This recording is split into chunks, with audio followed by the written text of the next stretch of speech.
Þá það mál 3 á dagskrá Laufásgata 4 ósk deiliskipulagsbreytingu til máls tekur bæjarfulltrúi Andri Teitsson.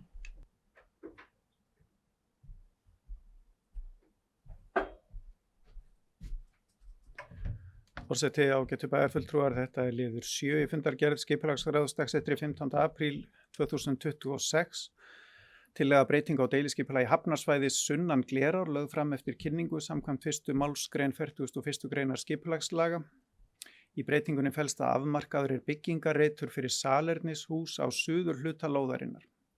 Á kynningartíma bárust umsagnir frá Minjastofnun, Norðurorku og Umhverfis- og mannvirkjaráði.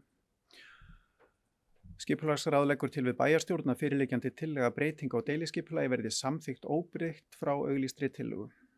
Og það fylgdi með ágætt teikning eins og venjulega af deiliskipulagsbreytingu og ég reyndar þurft að rýna í hana til að sjá þennan ágætta byggingarreit því að hann eiginlega eins og krækiber þarna síðst á lóðinni, svo sagt réttilega.